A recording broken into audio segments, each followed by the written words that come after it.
कभी जो बादल बरसे, बरसो रे मेघा मेघा, ये मौसम की बारिश, सावन का महीना, पवन करे शोर।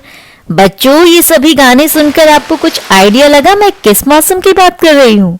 जी हाँ, आप में से बहुत सारे बच्चे बिल्कुल सही सोच रहे हैं, सावन के महीने में होने वाली वर्षा ऋतु। बारिश में कागज की नाव चलाने से लेकर बारिश में नहाना और सुंदर सुंदर गीत गाना सबको ही पसंद है। और यदि किसी पहाड़ी का इलाके में, पर्वतीय प्रदेश में, हिल स्टेशन में बारिश हो तो उसके क्या कहने हैं। तो आज हम हमारी पाठ्य पुस्तक स्पर्श से एक ऐसी ही कविता पर्वत प्रदेश में पावस का आनंद लेंगे, जिसमें कवि सुमित्रानंदन पंत ने प्राकृतिक परिवेश में पहाड़ी इलाके में होने वाली बारिश का सुंदर चित्रण किया है और वहां पर प्राकृतिक सौंदर्य का भी चित्रण किया है। तो चलिए पहाड़ी इलाके में होने वाली बारिश का घर बैठे बैठे आनंद लें। इस कविता के कवि हैं सुप्रसिद्ध रचनाकार सुमित्रानंदन पंत। कवि परिचय जान लेते हैं। सुमित्रानंदन पंत जी का जन्म उत्तराखंड, जो कि बहुत ही बच्चों सुंदर पर्वतीय प्रदेश है, वहाँ कौसानी अल्मोड़ा में हुआ था। हिंदी साहित्य बहुत सारे भाग में डिवाइड है, जिनमें से छायावाद एक काल माना जाता है, जिसके ये प्रमुख रचनाकार माने गए हैं। नेक्स्ट जो इनके बारे में जानना बहुत ही महत्वपूर्ण है वो है ज्ञानपीठ पुरस्कार। देखिए, साहित्य के क्षेत्र में बहुत ही सम्मानित पुरस्कार है और हिंदी साहित्य में, हिंदी लिटरेचर में सबसे पहले ये कवि हैं जिन्हें इस पुरस्कार से सम्मानित किया गया है। आप देख सकते हैं ये सभी उनकी फेमस रचनाएं हैं, इनकी कृतियां हैं। तो चलिए बच्चों, अब हम कविता को समझते हैं। कवि कहते हैं, पावस ऋतु हुई पर्वत प्रदेश, पल पल परिवर्तित प्रकृति वेश।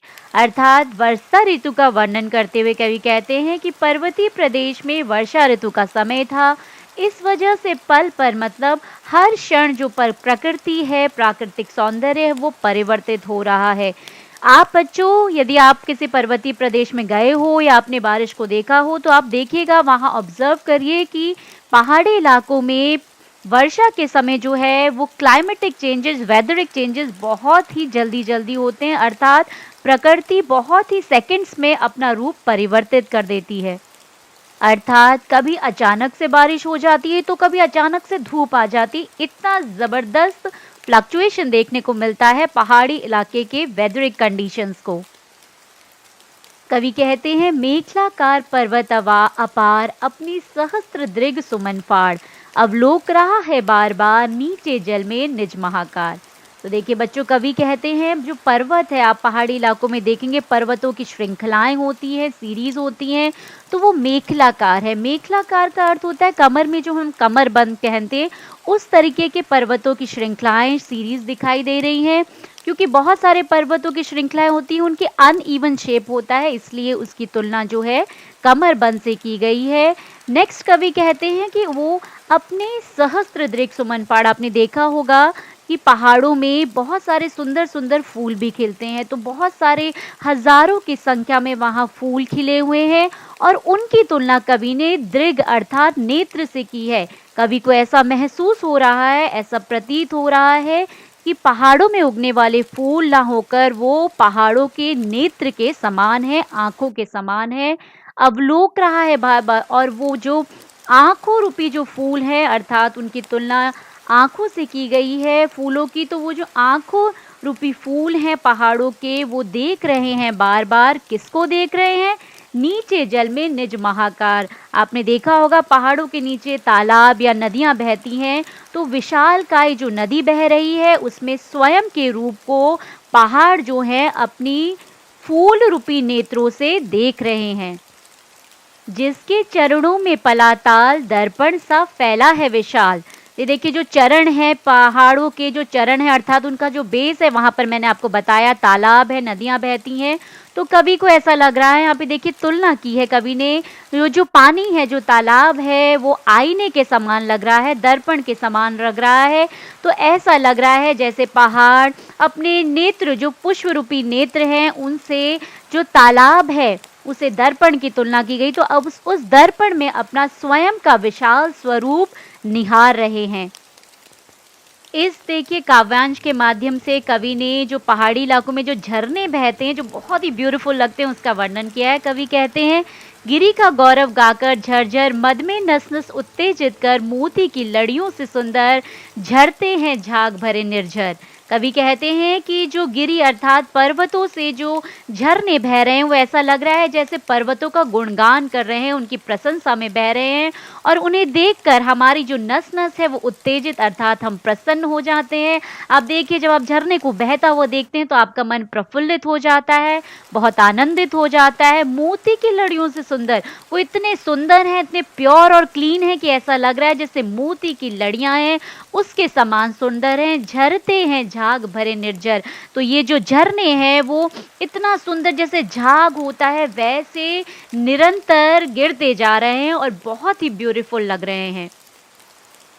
तो देखिए बच्चों, इस काव्यांश के माध्यम से कवि ने हमें पहाड़ी इलाके की जो सुंदरता है, जो पेड़ आपने देखे होंगे, पहाड़ों में जो पेड़ उगते हैं उनकी सुंदरता का वर्णन करते हुए कहा है, गिरिवर के उर से उठ उठकर उच्च आकांक्षाओं से तरवर है झांक रहे नीरव नर पर अनिमेष अटल कुछ चिंता पर।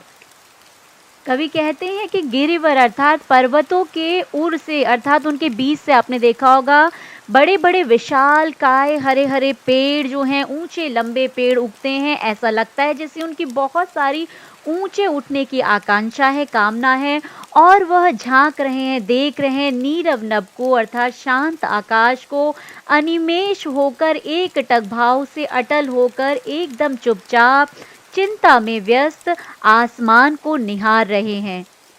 तो देखिए बच्चों, इस काव्यांश में या पूरी कविता में आप देखिए कवि ने मानवीयकरण अलंकार का वर्णन किया, अर्थात प्रकृति का मनुष्य से जब तुलना की जाती है तो वहाँ मानवीकरण अलंकार होता है। हमारी भी देखिए बहुत सारी उच्च आकांक्षाएं होती है तरुवर के समान जीवन में आगे बढ़ने की, और हम उसे पाने के लिए कई बार आपने देखा होगा चुपचाप बैठकर उसके बारे में चिंता करते हैं, उसके बारे में मनन करते हैं। तो इस तरीके से प्रकृति से भी हमें बहुत कुछ सीखने को मिलता है। तो देखिए बच्चों, एंडिंग के दो काव्यांश में कवि ने पर्वतीय प्रदेश में होने वाली वर्षा ऋतु का सुंदर और भव्यात्मक चित्रण किया है। अभी तक आपने आगे के एक्सप्लेनेशन में देखा, मैंने आपको बताया कि पहाड़ी इलाकों में ऊंचे ऊंचे पेड़ हैं, झरने बह रहे हैं और पहाड़ों पर सुंदर सुंदर फूल खिले, लेकिन जैसे ही वर्षा ऋतु होती है, जैसे ही वर्षा होती है तो क्या परिवर्तन होता है उसका वर्णन करते हुए कवि कहते हैं, उड़ गया अचानक लो भूदर, फड़का अपार पारद के पर, रवशेष रह गए हैं निर्जर, है टूट पड़ा भू पर अंबर।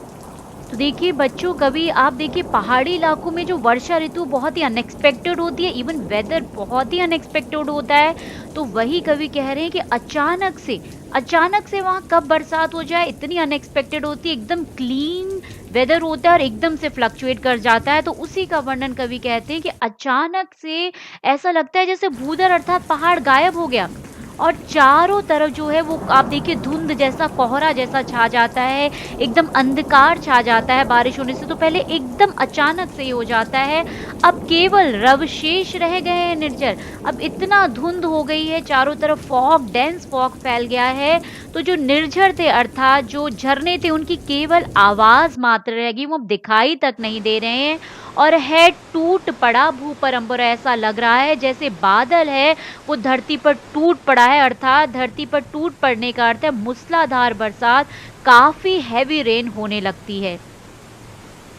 धस गया धरा में सभे शाल, उठ रहा धुआं जल गया ताल, यूं जलद यान में विचर विचर था इंद्र खेलता इंद्रजाल। तो देखिए कवि बता रहे हैं वर्षा के कारण क्या होता है, जो शाल, देखिए पहाड़ी इलाकों में शाल एक प्रकार का पेड़ होता है, वो बहुत ज़्यादा पाए जाते हैं। तो ऐसा लग रहा है कि डर के मारे सभय अर्थात डर के मारे शाल के वृक्ष धरती के अंदर समा गए हैं। देखिए जब बारिश बहुत ज़्यादा मूसलाधार हैवी रेनफॉल होती है बच्चों पहाड़ी इलाकों में, तो कई बार जो है लैंड स्लाइडिंग अर्थात भूस्खलन भी हो जाता है, जिस वजह से कई पेड़ जो है धरती में समा भी जाते हैं।